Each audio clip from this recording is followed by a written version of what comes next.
الحمد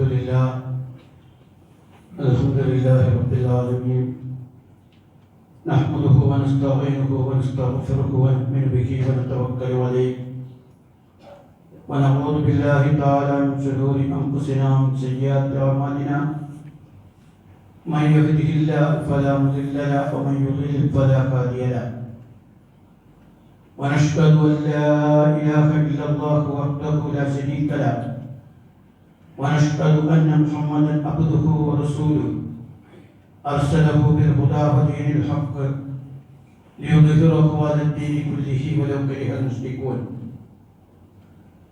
اللهم صل على محمد وعلى آل محمد كما صليت على إبراهيم وعلى آل إبراهيم وبارك على محمد وعلى آل محمد كما باركت على إبراهيم وعلى آل إبراهيم في العالمين إنك حميد مجيد أما بعد فإن خير الحديث كتاب الله وخير الهدي محمد صلى الله عليه وسلم وشر الأمور محدثاتها وكل محدثة بدعة وكل بدعة ضلالة أيها الناس أوصيكم ونفسي أولا بتقوى الله أعوذ بالله السميع العليم من الشيطان الرجيم وقال الذين كفروا لرسلهم لنخرجنكم من أرضنا أو لتعودن في ملتنا فأوحى إليهم ربهم لنهلكن الظالمين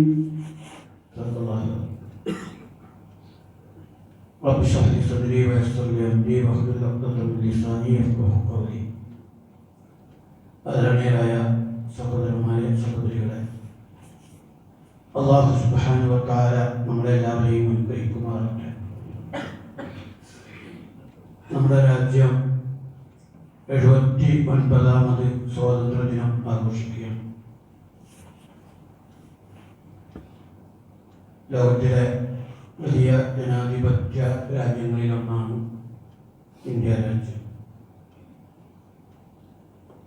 ലോകത്ത് മുസ്ലിം ജനസംഖ്യയിൽ രണ്ടാമതോ മൂന്നാമതോ മുസ്ലിങ്ങൾ താമസിക്കുന്ന രാജ്യവും ഇന്ത്യയാണ്.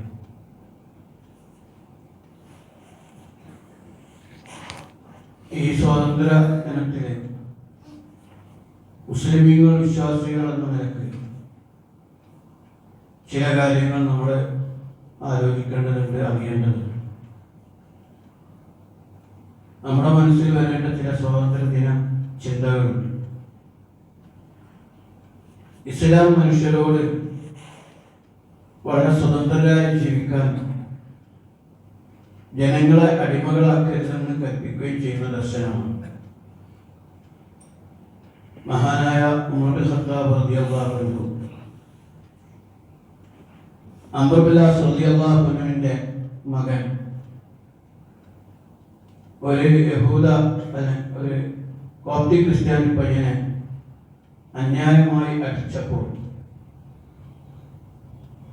മദീന മസ്ജിദിൽ വെച്ച് അവന്റെ ആ അംർ ബിൻ അസിന്റെ മകനെ തിരിച്ചടിപ്പിക്കുന്ന രംഗമുണ്ട്. ഉമർ ഇബ്നു ഖത്താബിന്റെ മുന്നിൽ വെച്ച് ഈജിപ്തിലെ ഗവർണറും പ്രഗത്ഭ സഹാബിയുമായ അംർ ബിൻ അസിന്റെ മുന്നിൽ വെച്ച്, വാപ്പാടെ മുന്നിൽ വെച്ച്, മുസ്ലിമീങ്ങളുടെ മുന്നിൽ വെച്ച് ആ പയ്യനെ തിരിച്ചടിക്കുക. ആ സന്ദർഭത്തിൽ തന്റെ മകന് ദയനീയമായി അടികൊണ്ടപ്പോ വളരെ നിസ്സഹായനായി തന്റെ സുഹൃത്തും അടുത്ത ആത്മമിത്രവും കൂടിയായ ഖലീഫയുടെ നേരെ അംർ ബിൻ അസ് റളിയല്ലാഹു അൻഹു ദയനീയമായി നോക്കുന്ന ഒരു രംഗമുണ്ട്. പക്ഷെ ഉമർ റളിയല്ലാഹു അൻഹു പരിഗണിക്കാതെ തിരിഞ്ഞിരുന്നു.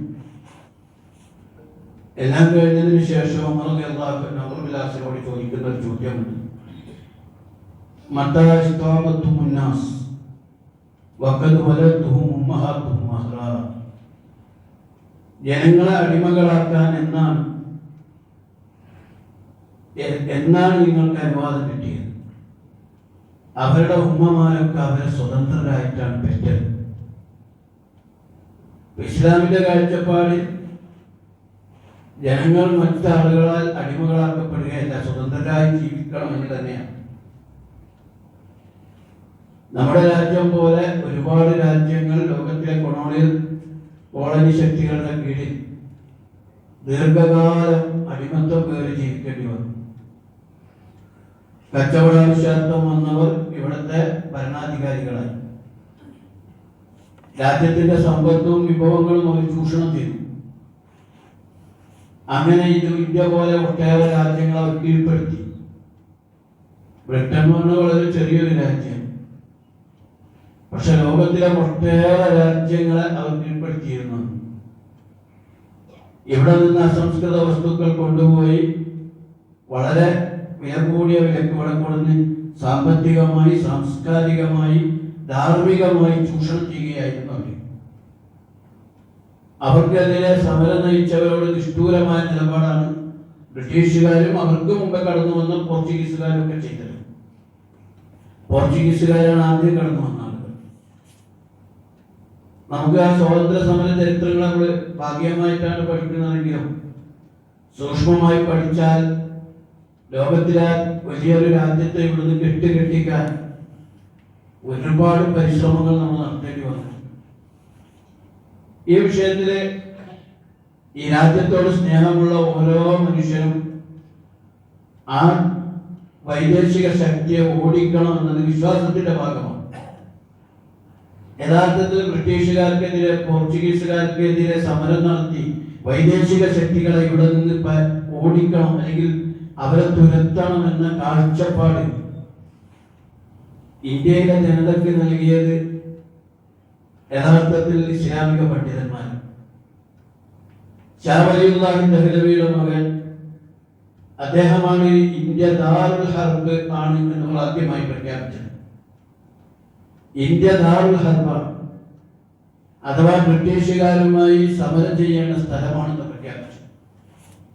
അതേസമയം ഇന്ത്യയിലെ തദ്ദേശവാസികളായ ആളുകൾക്ക് ബ്രിട്ടീഷുകാരോ രാജാക്കന്മാരെ ജീവിച്ച് ശീലിച്ച ആളുകളാണ്. വൈദേശിക ശക്തിയോട് പ്രത്യേകിച്ച് വികാരമൊന്നും ഉണ്ടായിരുന്നില്ല.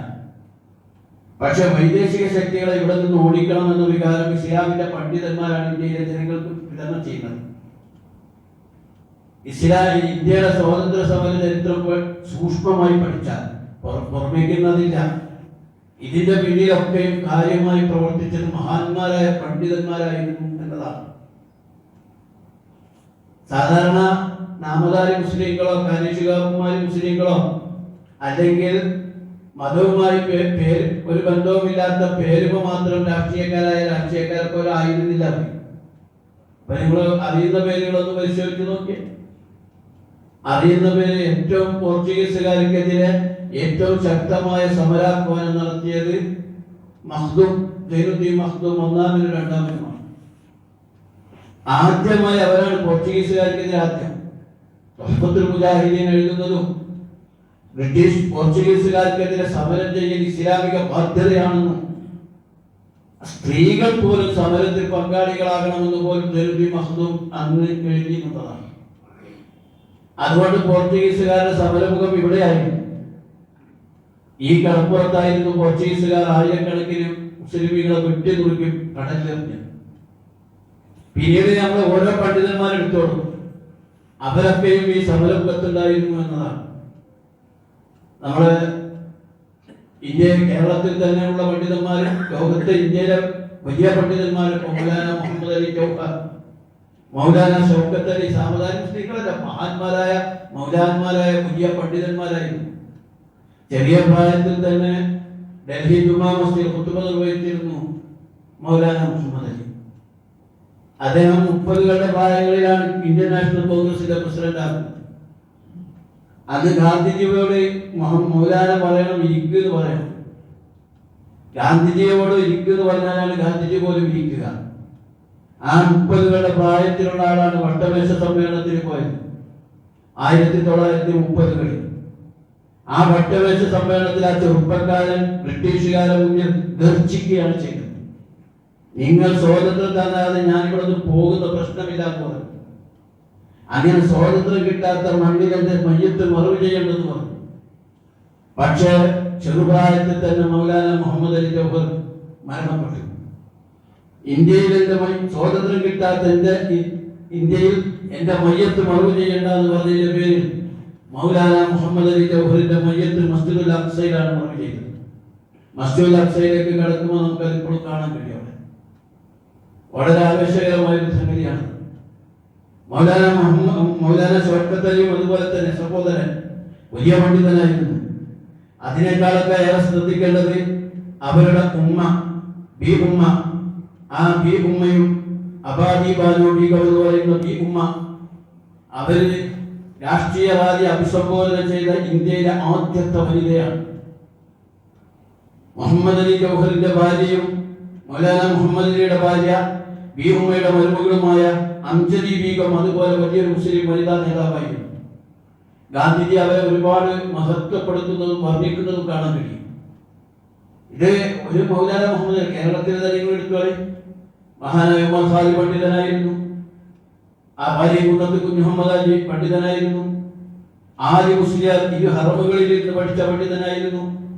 മമ്പുറത്തങ്ങൾ വലിയ പണ്ഡിതനായിരുന്നു. ഏതെങ്കിലും രാഷ്ട്രീയക്കാരല്ല മുസ്ലിങ്ങൾക്ക് വേണ്ടി രാഷ്ട്രീയം ഈ സ്വാതന്ത്ര്യ സമരത്തിൽ ഏർപ്പെട്ടത്. പ്രഗത്ഭരായ ഇസ്ലാമിന്റെ പണ്ഡിതന്മാർ അവർ രംഗത്ത് വന്നുകൊണ്ട് ഇന്ത്യയുടെ സ്വാതന്ത്ര്യത്തിന് വേണ്ടി പ്രവർത്തിക്കുകയാണ് ചെയ്തത്. അതുകൊണ്ടാണ് പറഞ്ഞത്, ജനസംഖ്യ വെച്ച് നോക്കുമ്പോൾ എത്രയോ വലിയ ഒരു അളവിലാണ് മുസ്ലിംകൾ ഇന്ത്യൻ രാഷ്ട്രീയത്തിൽ ഇടപെട്ടത് എന്ന് പ്രഗത്ഭരായ വ്യക്തികൾ തന്നെ പറഞ്ഞ് നമുക്ക് കാണാൻ കഴിയും. ഇന്ത്യൻ സ്വാതന്ത്ര്യം മുസ്ലിം രക്തത്തിൽ എഴുതപ്പെട്ടതാണ്. കാരണം ജനസംഖ്യയുടെ ചെറിയ ശതമാനത്തിന് ആനുപാതികമായി സ്വാതന്ത്ര്യ സമരത്തിൽ അവരുടെ പങ്കാളിത്തം വളരെ കൂടുതലായിരുന്നു. ഇത് എഴുതുന്നത് പ്രശസ്ത എഴുത്തുകാരനായ ഖുശ്വന്ത് സിംഗ് ആണ്. ഇന്ത്യൻ സ്വാതന്ത്ര്യ സമരത്തിനായി ബ്രിട്ടീഷുകാർക്കെതിരെ നിലകൊള്ളുകയും പോരാടുകയും ത്യാഗം ചെയ്തവരിലും 65% മുസ്ലിം സ്വാതന്ത്ര്യ സമര സേനാനികളാണ് എന്ന് ഹാംസ്ഡേൽ റിപ്പോർട്ട് ചെയ്യുന്നു. അതിപ്പോ ഇന്ത്യ ഗേറ്റിൽ പോയി നോക്കിയാൽ ആ പേരുകൾ വായിച്ചാൽ അതിൽ മഹാഭൂരിപക്ഷം പേരുകൾ മുസ്ലിങ്ങളുടേതാണ്. മുസ്ലിങ്ങളാണ് ജീവൻ കൊടുത്തത്. 1857 നടന്ന ഒന്നാം സ്വാതന്ത്ര്യ സമരം അത് പൂർണ്ണമായും മുസ്ലിം ലീഡർഷിപ്പിൽ നടന്നതായിരുന്നു. അന്ന് ബ്രിട്ടീഷുകാര് ഒന്നൊടുക്കി ആലിമീങ്ങളുടെ മയ്യത്ത് ബ്രിട്ടീഷുകാർ തന്നെ വർണ്ണിച്ചെഴുതിയത് ഡൽഹി മുതൽ കൽക്കത്ത വരെയുള്ള വിശാലമായ രാജവീതിയിൽ ആലിമീങ്ങളുടെ മയ്യത്ത് തൂക്കപ്പെടാത്ത മരം ഉണ്ടായിരുന്നില്ല എന്നാണ്. ആലിമീങ്ങളുടെ മയ്യത്ത് തൂക്കാത്ത മരം ഉണ്ടായിരുന്നില്ല. ഞാൻ വ്യക്തമാണെന്ന് പറഞ്ഞത് നിങ്ങളെ, കാരണം ഇതൊക്കെ നമ്മൾ പഠിക്കേണ്ട വിഷയങ്ങളാണ്. നല്ല കാലാവസ്ഥയും ഏസ്യവും നല്ല സുഖമൊക്കെ ആകുമ്പോൾ ഉറക്കം വരാൻ സാധ്യതയുണ്ട്. അപ്പൊ ശ്രദ്ധിക്കണം, ഉറക്കം വരുന്നവര് ഒരിക്കലും ശാരീരികരിക്കാൻ ശ്രദ്ധിക്കണം. ഇനി അതേപോലെ തന്നെ ഒരുപാട് വിഷയങ്ങൾ. ഇത് മാത്രമല്ല, ആദ്യമായി തൂക്കിലേറ്റപ്പെട്ടത് അവരാണ്, മുസ്ലിങ്ങളാണ്. അതേപോലെ നിരവധി മുസ്ലിം സ്ത്രീകൾ അവരെ വധിച്ചിട്ടുണ്ട് ഇഷ്ടം പോലെ. ബ്രിട്ടീഷുകാർക്കെതിരെ സമരം നടത്തിയ ഒരു ഭരണാധികാരി ഉണ്ടെങ്കിൽ അത് ടിപ്പു സുൽത്താനാണ്. ഭാര്യമായി ഇവിടുത്തെ ഭരണകൂടം, ഇവിടുത്തെ രാജാക്കന്മാരെല്ലാവരും ബ്രിട്ടീഷുകാർക്ക് അനുകൂലമായിരുന്നു. അതേസമയം ബ്രിട്ടീഷുകാർക്കെതിരെ ശക്തമായി നിലകൊണ്ടത് ടിപ്പു സുൽത്താനാണ്. ബഹദൂർ ഷാ സഫർ 1857 മുഗൾ രാജാക്കന്മാരുടെ അവസാനത്തെ വരക്കണ്ണിയാണ് അദ്ദേഹം. ബഹദൂർ ഷാ സഫറിനെ റങ്കൂണിലേക്ക് നാട് കടത്തി. ദയനീയമായിട്ടാണ് അദ്ദേഹത്തെ അവർ അവസാനം കൊന്നത്. അദ്ദേഹത്തെ മറവ് ചെയ്യാൻ ഒരാളുണ്ടായിട്ട് ഒരു കുഴിയിലേക്ക് തോണ്ടിട്ടിട്ട് വികൃതമാക്കി എന്നാ പറയുന്നത്. അതിന്റെ തൊട്ടു മുമ്പുള്ള ദിവസം ഭാര്യയും അയാൾ ജയിലിൽ കിടക്കുമ്പോൾ മുഗൾ ചക്രവർത്തിയുടെ അവസാനത്തെ ചക്രവർത്തിയാണ് ആ ബഹദൂർ ഷാ സഫറിന്റെ അടുത്തേക്ക് പ്രാതൽ ബ്രേക്ക്ഫാസ്റ്റ് കൊണ്ടുവരികയാണ്. ആ ബ്രേക്ക്ഫാസ്റ്റില് 3 പാത്രങ്ങളിൽ ബ്രേക്ക്ഫാസ്റ്റ് കൊണ്ടുവന്നു. ബഹദൂർ ഷാ സഫറിന്റെ ഭാര്യ അതിന്റെ കവറിൽ എടുത്തു നോക്കിയപ്പോ തങ്ങളുടെ 3 ആൺമക്കളുടെ തലകളാണ് അവർ അറുത്തുകൊണ്ടെന്ന് വെച്ചു കൊടുത്തത്. ഇന്ന് ഇതുപോലെ നിരവധി ബ്രിട്ടീഷുകാരെന്നുള്ള ഇന്ത്യൻ ചരിത്രത്തിൽ വാര്യകുന്നത്ത് കുഞ്ഞമ്മദാജിയെ പോലെ ഒരു ധീരനെ കാണാൻ കഴിയില്ല, ധീരമായ ഒരു രക്തസാക്ഷിത്വം കാണാൻ കഴിയില്ല. ബ്രിട്ടീഷുകാരോട് അദ്ദേഹം പറഞ്ഞെന്താന്ന് പറഞ്ഞാൽ, നിങ്ങൾ കൈകെട്ടി കണ്ണടച്ച് കണ്ണുകെട്ടി പുറകിലൂടെ വെടിവെച്ച് കൊല്ലാതെ നിങ്ങൾ എന്നെ നേരെ വെടിവെക്ക്. ഞാൻ പിരിഞ്ഞോടുമ്പോ വെടിവെച്ചതെല്ലാം തോന്നണം. നിങ്ങളുടെ നേരെ വിരിമാറുയർത്തിയിട്ടാണ് ഞാൻ നിങ്ങളുടെ മുമ്പിൽ നിന്നത് തെളിയണം. അതുകൊണ്ട് എന്റെ നേരെ നിങ്ങൾ വെടിവെച്ചോ. വെടിവെച്ച് വീഴ്ത്തി എന്ന് മാത്രമല്ല, അദ്ദേഹത്തെ മണ്ണെണ്ണ ഒഴിച്ച മയ്യത്ത് കത്തിച്ചു കളഞ്ഞ ബ്രിട്ടീഷുകാർ. അദ്ദേഹത്തിന്റെ ഒരു അവശിഷ്ടം പോലും വരരുത്. അതുകൊണ്ടാണ് നമ്മൾ പറയാറ്, ആ കാലഘട്ടത്തിലെ ബ്രിട്ടീഷുകാരന്റെ കുഴിമാടത്തിൽ പോയി വിളിച്ചുണർത്തിയാൽ ഞെട്ടിയെണീറ്റ് അവർ ചോദിക്കുന്ന 2 പേരുണ്ടാകും. അത് വാലികുന്നത്ത് കുഞ്ഞഹമ്മദാജിനെയും ടിപ്പു സുൽത്താനെയും പേരുകളായിരിക്കും. ബ്രിട്ടീഷുകാർക്ക് ലോകത്ത് ഇങ്ങനെ ഒരു അനുഭവം ഉണ്ടായിട്ടുണ്ടാവില്ല. അതുകൊണ്ട് ഇന്ത്യയിലെ ബ്രിട്ടീഷ് പട്ടാളത്തിന്റെ നാദിയൊന്ന് മലബാറിലായിരുന്നു കേന്ദ്രീകരിച്ചിരുന്നത്. കാരണം ബ്രിട്ടീഷുകാരെ ഇവിടെ നിന്ന് കെട്ടുകെട്ടിക്കുന്നതിനും അവർക്കെതിരെ സമരം സംഘടിപ്പിക്കുന്നതിനും വിശ്വാസത്തിന്റെ ഭാഗമായി വളരെ കൃത്യമായ അജണ്ടകളോടുകൂടി ഇസ്ലാമിന്റെ പണ്ഡിതന്മാർ ഏകോപിച്ച് ഐക്യത്തോടുകൂടി നിന്നുകൊണ്ട് സമരം നടത്തുകയാണ് ചെയ്തത്. മുഹമ്മദ് അബ്ദുറഹ്മാൻ സാഹിബ് ഇതുപോലെ തുടങ്ങി നിരവധി ആളുകൾ പുതുതായി പിന്നീട് വന്ന അവസാന സ്വാതന്ത്ര്യ സമരത്തിന്റെ ആളുകൾ. അബുൽ കലാം ആസാദ് നമ്മുടെ നാട്ടിലെ വിദ്യാഭ്യാസ മന്ത്രിയാണ്. ഇന്ത്യയുടെ സ്വാതന്ത്ര്യ സമരത്തിന്റെ ഏറ്റവും വലിയ ആളെന്ന് പറഞ്ഞാൽ ഇന്ത്യ കണ്ട ഏറ്റവും പ്രഗത്ഭനായ പണ്ഡിതനായിരുന്നു അബുൽ കലാം ആസാദ്. അദ്ദേഹം ഖുർആൻ പരിഭാഷകൾ എഴുതിയ ആളെന്ന് മാത്രമല്ല, ഇന്ത്യയിലെ ഏറ്റവും ദക്ഷിണാചാരിയായ പണ്ഡിതനായിരുന്നു അദ്ദേഹം. അപ്പൊ നമ്മൾ ഈ ഉദാഹരണങ്ങളും ഈ ചരിത്രങ്ങളൊക്കെ പഠിക്കുമ്പോൾ നമുക്ക് മനസ്സിലാക്കാൻ കഴിയുന്നത് ഇന്ത്യയിൽ നിർണായകമായ പങ്ക് വഹിച്ച വിഭാഗമായിരുന്നു മുസ്ലിം സമൂഹം. അന്ന് കോൺഗ്രസിന്റെ പ്രസിഡന്റുമാർ മുസ്ലിങ്ങൾ പലരുമായിരുന്നു. ഇന്ത്യയിലെ വളരെ നിർണായക ഘടകങ്ങളിൽ മുസ്ലിങ്ങളായിരുന്നു. അവിടെ ലീഡർഷിപ്പിൽ മുസ്ലിങ്ങളായിരുന്നു. ആ എല്ലാ അർത്ഥത്തിലും താരതമ്യേന മറ്റ് ജനവിഭാഗത്തെക്കാൾ വിദ്യാഭ്യാസവും ഉണ്ടായിരുന്നതൊക്കെ മുസ്ലിം സമൂഹത്തിനായിരുന്നു. അങ്ങനെ നമ്മൾ പാടുപെട്ട് നേടിയതാണ് ഇന്ത്യയുടെ സ്വാതന്ത്ര്യം. നമ്മളെ ശരിക്കും അതിന് ആഴത്തിൽ ഇനിയും പഠിച്ച് കുത്തുപേര് ഗുണം പറയാൻ എനിക്ക് പറ്റാത്തതുകൊണ്ടാണ്. ഒന്ന് നെറ്റിലേക്ക് നിങ്ങൾ പരിശോധിച്ചിട്ട് ആ വിഷയം ഒന്ന് പഠിക്കണം. പക്ഷേ ഇന്ന് മുസ്ലിങ്ങളുടെ അവസ്ഥ എന്താണ്? ഇന്ന് സ്വാതന്ത്ര്യം നേടി 79ാം വർഷത്തിലേക്ക് കടക്കുമ്പോൾ നമ്മുടെ രാജ്യത്തിന്റെ അവസ്ഥ എന്താണ്? എവിടെ എത്തി നിൽക്കുന്നു? നമ്മൾ ആത്മപരിശോധനകൾ നടത്തുന്നത്. ഈ ബ്രിട്ടീഷുകാരുടെ ചൂഷണമില്ലാത്തൊരു ഇന്ത്യയെ പ്രതീക്ഷിച്ചുകൊണ്ട് സമരം നടത്തിയിട്ട് അവസാനം ഈ ഏറ്റവും ചൂഷണം ചെയ്യപ്പെടുന്ന ഇന്ത്യയിൽ 2 ആൾ ഇന്ത്യയെ വിൽക്കുക, 2 ആൾ വാങ്ങുക.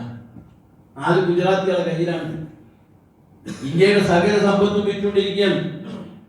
ഇന്ത്യയിലെ എല്ലാ അർത്ഥത്തിലും എല്ലാ ജനാധിപത്യ മര്യാദകളും കൊണ്ട് തട്ടിപ്പ് കണ്ടില്ലേ? എന്താ തട്ടിപ്പ്!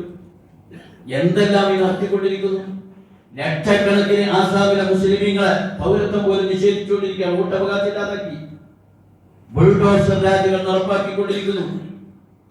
ഇന്നലെ വരെ പാർത്തിരുന്ന രാജ്യത്ത് വന്നിട്ട് ബുൾഡോസർ വെച്ച് തകർക്കുകയാണ്. എത്ര ആരും ഇവിടെ പ്രതികരിക്കാൻ പോലും ആളില്ല എന്നുള്ളതാണ് എല്ലാവരുടെയും. എന്നിട്ടോ ഇത്രയും വളരെ ന്യൂനപക്ഷമായിട്ട് അധികാരം പോലും ഇല്ലാത്ത സംസ്ഥാനങ്ങളിൽ പോലും വോട്ട് തട്ടിപ്പുകൾ നടത്താൻ ശ്രമിക്കുകയാണ്. മാത്രമല്ല, ഇവർ വന്നതിന് ശേഷം ഈ രാജ്യത്തെ ഹിന്ദു വർഗീയതയിലേക്ക് നയിക്കാൻ വിഭജനമാണ് ഇപ്പൊ പുതുതായിട്ടും വിഭജനത്തിന്റെ ഉത്തരവാദിത്വം മുസ്ലിങ്ങളുടെ തലയിൽ വെക്കാൻ ശ്രമിക്കുന്നത്. നമ്മുടെ ഗവർണർക്ക് എങ്ങനെയെങ്കിലും 14-ാം തീയതി കേരളത്തിലെ സ്കൂളുകളിലും കോളേജുകളിലൊക്കെ വിഭജനത്തിന്റെ ഭീകരത പഠിപ്പിക്കണമെന്നാണ്. ആരാ ശരിക്കും ഇന്ത്യയെ വിഭജിച്ചത്? ഇന്ത്യയെ വിഭജിച്ചത് ആരാണ് ശരിക്കും പഠിക്കണം. ഇന്ത്യയുടെ വിഭജനത്തിൽ യഥാർത്ഥത്തിൽ അതിന്റെ പിന്നിലെ ആ ആശയം കൊണ്ടുവന്നത് സംഘപരിവാറിന്റെ ഗോൾവാൾക്കർ പോലുള്ള ആളുകളാണ്, സവർക്കറാണ്. അദ്ദേഹമാണ് അത് അയാളാണ് അക്കാര്യം കൊണ്ടുവന്നത് ഈ ആശയം. കാരണം ഈ ഘടനയിൽ ഇന്ത്യക്ക് സ്വാതന്ത്ര്യം കിട്ടിയാൽ മുസ്ലിങ്ങളുടെ ആധിപത്യം ഇവിടെ ഉണ്ടാകുമെന്ന് മനസ്സിലാക്കിയ അവര് മുസ്ലിങ്ങളെ മറ്റൊരു പ്രദേശത്തേക്ക് തള്ളി അതൊരു നാടാക്കി മാറ്റി ഇതിനെ ഹിന്ദു രാജ്യമാക്കണമെന്ന് മനസ്സിലായിരുന്നു എന്ന് പിന്നിലുണ്ടായി. അതിന് മുസ്ലിം ഭാഗത്ത് നാളെ കിട്ടിയിട്ടുണ്ട്. ജിന്നക്ക് ഇസ്ലാം ഉണ്ടായിരുന്നു, ജിന്നക്കൊരു ഇസ്ലാം ഉണ്ടായിരുന്നില്ല.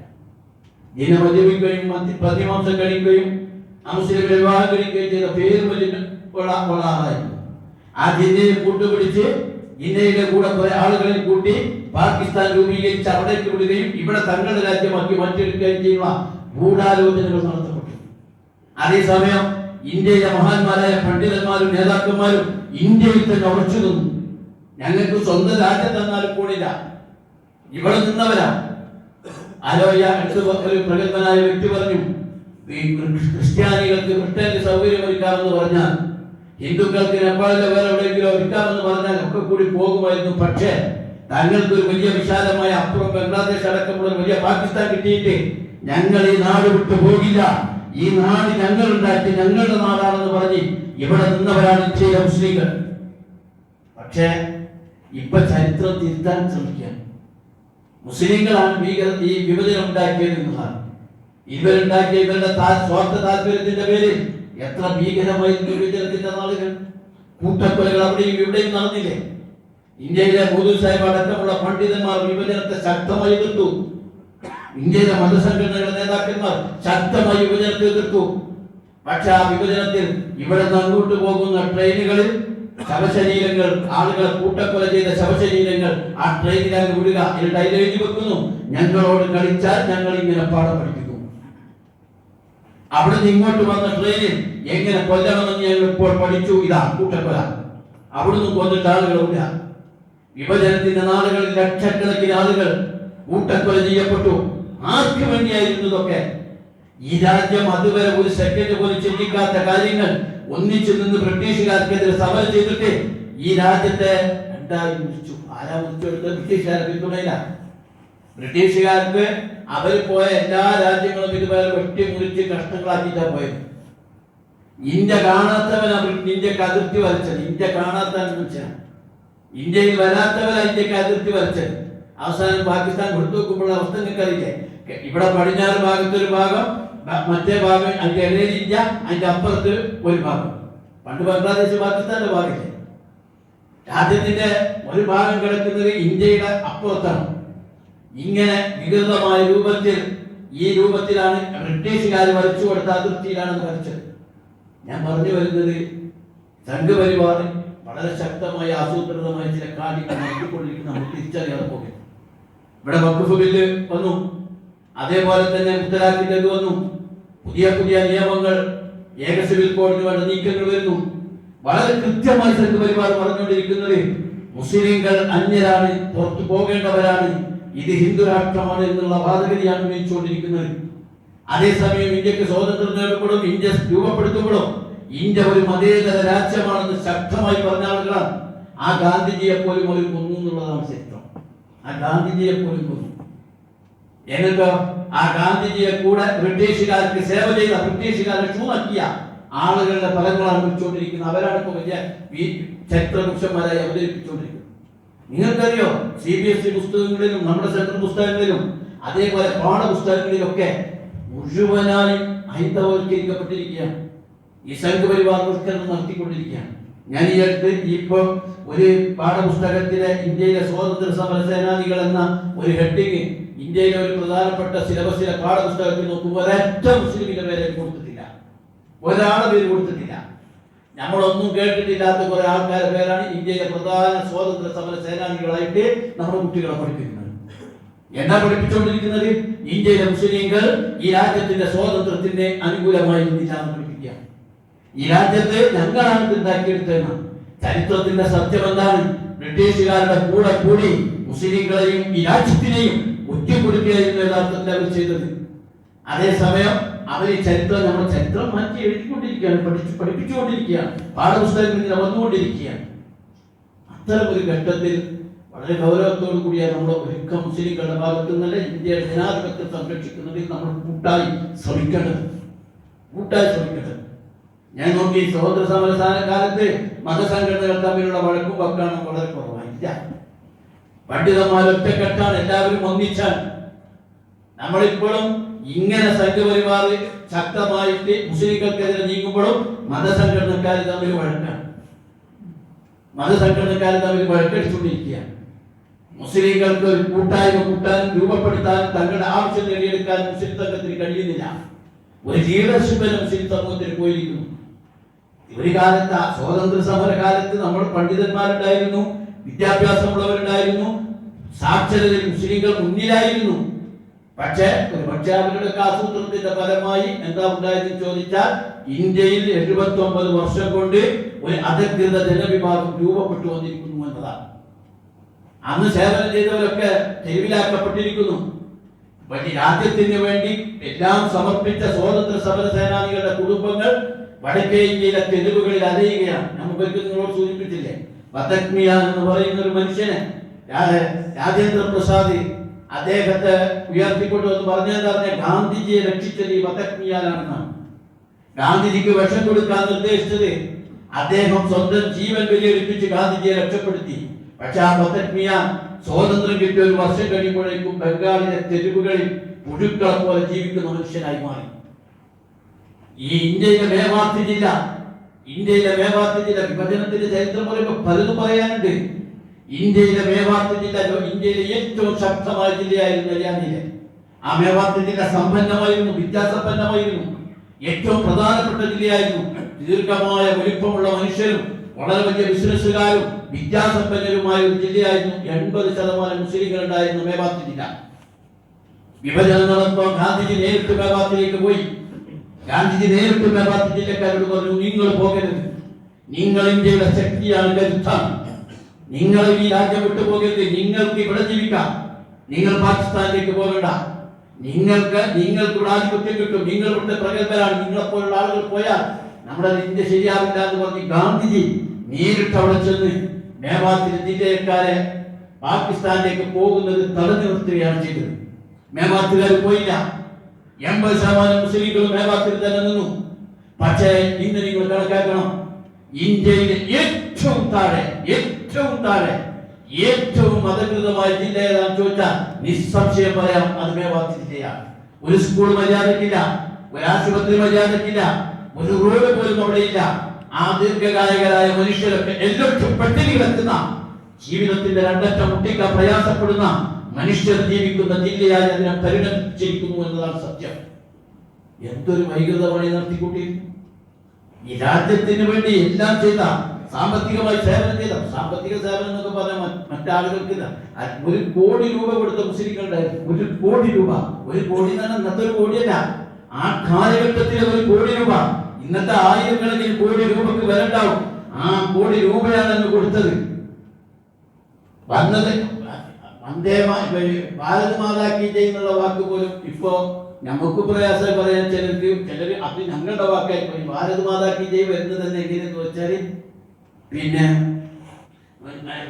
സുഭാഷ് ചന്ദ്രബോസ് അജണ്ടയിൽ വന്നപ്പോ അജണ്ടയ്ക്ക് വേണ്ടി ഒരാൾ വലിയ സംഖ്യ കൊടുക്കുകയാണ്. അപ്പൊ അത് കണ്ടു നിൽക്കുന്ന ഒരു ഉമ്മ, എനിക്കൊന്നും തരാൻ കഴിയുന്നില്ലല്ലോ എന്ന് പറഞ്ഞൊരു മുസ്ലിം സ്ത്രീക്ക് അറിയാം. അപ്പൊ സുഭാഷ് ചന്ദ്രബോസ് പറയാണ്, നിങ്ങളൊന്നും തരണ്ട, നിങ്ങളിലേക്ക് തരണ്ട, നിങ്ങളുടെ മകൻ എനിക്ക് താ, ഷാനവാസിന് എനിക്ക് താ.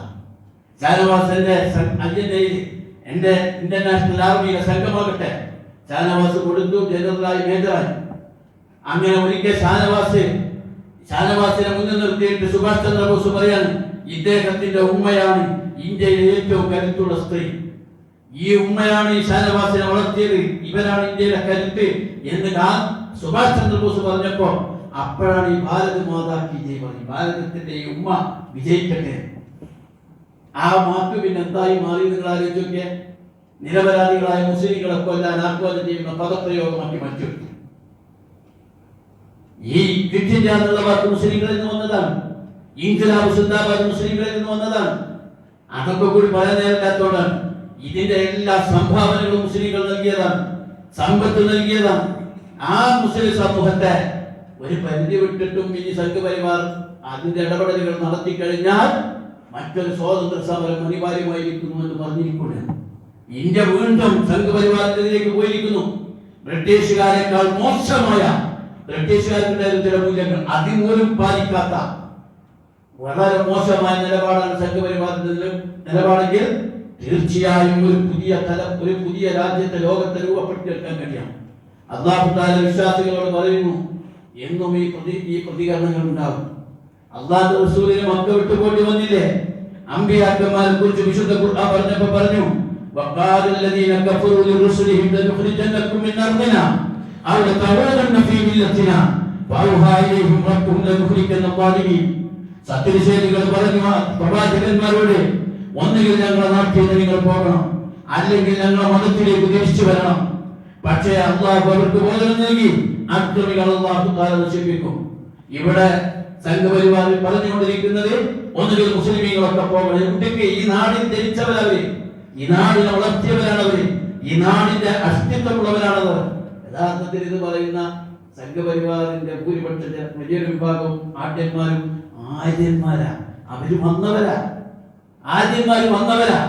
ആ ആര്യന്മാരെ കുറിച്ച് അവർ പറയുന്നില്ല. യഥാർത്ഥത്തിൽ ഈ ഉന്നത കുലജാതരായ ആളുകളൊക്കെയും ഇന്ത്യയിലേക്ക് ഏഷ്യയിലെ ചില മേഖലകളിൽ നിന്ന് കടന്നു വന്നവരാ, ഇന്ത്യയിലേക്ക് വന്നവരാ. ഇവിടുത്തെ 80% ദ്രാവിഡന്മാരാ. അവരിൽ നിന്നാണ് മുസ്ലിമീങ്ങൾ കൺവെർട്ട് ചെയ്ത് മുസ്ലിങ്ങളായത്, ഈ രാജ്യത്തേക്ക് ഇസ്ലാമായത്. അത് വർത്തമാനം പറയുന്നത്. അതേസമയം അവരെന്ന് പറയുന്നത് ഒന്നുകിൽ നിങ്ങൾ ഞങ്ങളുടെ ഈ അന്ധവിശ്വാസ അധിഷ്ഠാനത്തിലുള്ള സിദ്ധാന്തങ്ങളിലേക്ക് കടന്നു വരണം. എന്തെങ്കിലും ഒരു മൂല്യമുണ്ടോ? മതത്തിന്റെ മൂല്യം പോലും സ്വീകരിക്കുന്നില്ല. ജാതീയതയുടെയും വർഗീയതയുടെയും ഉച്ചനീചത്വത്തിന്റെയും വിഭാഗീയതയുടെയും അവസ്ഥകളാണ് ഇപ്പോഴും അവർ ശ്രമിച്ചുകൊണ്ടിരിക്കുന്നത്. പഴയ തൊട്ടുകൂടായ്മയും തീണ്ടിക്കൂടായ്മയും തിരിച്ചു കൊണ്ടുവരാനാ, ജാതീയത തിരിച്ചു കൊണ്ടുവരാനാ, അവരുടെ മനുഷ്യരെ ജാതീയമായി തിരിക്കാനുള്ള ശ്രമമാണ്. ഒരിക്കലും ഉൾക്കൊള്ളാൻ കഴിയാത്ത ദർശനത്തിലേക്ക് തിരിച്ചു വരണമെന്നും അല്ലെങ്കിൽ നാടുകൊള്ളണമെന്നും അമ്പിയാക്കന്മാരുടെ ജനത പറഞ്ഞ പോലെ ഇവർ പറഞ്ഞുകൊണ്ടിരിക്കുമ്പോൾ നമുക്ക് പ്രതീക്ഷിക്കാനുള്ളത് അള്ളാഹു സകലതും അർപ്പിച്ച് മുസ്ലിങ്ങൾ വളരെ ജാഗ്രതയായി നിന്നിട്ടില്ലെങ്കിൽ ഓരോ ദിവസവും കാര്യങ്ങൾ മറിഞ്ഞു വരികയാണ്. അതേസമയം ആലോചിച്ച് നോക്കിയേ, നമ്മളൊന്നും പഠിക്കാതെ തന്നെ അള്ളാഹു താല ഓരോന്നോരോന്നിങ്ങനെ ഉണ്ടാക്കിക്കൊണ്ടിരിക്കുകയാണ്. ഒരേ ജനിച്ചപ്പോ ആ വോട്ടുകളത്തരം പുറത്തേക്ക് വന്നുകൊണ്ടിരിക്കുന്നു. ഓരോ തട്ടിപ്പോഴും അള്ളാഹു തന്നെ ഇടപെടും. നമ്മൾ അള്ളാഹുവിൽ അർപ്പിക്കാൻ തയ്യാറായാൽ പുതിയൊരു രാജ്യത്തെ ലോകത്തെ സൃഷ്ടിച്ചെടുക്കാൻ കഴിയും. ഇന്ത്യ വളരെ മഹത്തരമായ രാജ്യമാണ്. ലോകത്തിലെ മറ്റ് രാജ്യങ്ങളൊക്കെ അപേക്ഷിച്ച് സ്വാതന്ത്ര്യം അനുവദിക്കപ്പെട്ട ഒരു നല്ല ഭരണഘടന ഉള്ള ഒരു രാജ്യമാണ്.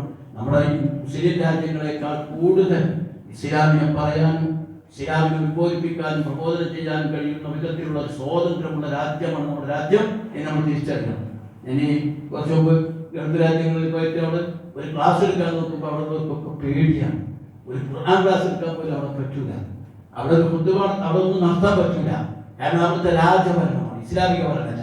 പക്ഷെ ഇന്ത്യ രാജ്യത്ത് നമുക്ക് നമ്മുടെ ഭരണഘടന എല്ലാത്തിനും അനുവദിച്ചിട്ടുണ്ട്. ആ അനുവാദത്തെ ശരിക്കും ഉപയോഗപ്പെടുത്തിക്കൊണ്ട് ശരിയായ രാഷ്ട്രീയ തലം നേടിയെടുക്കാൻ നമ്മൾ ശ്രമിക്കേണ്ടതുണ്ട്.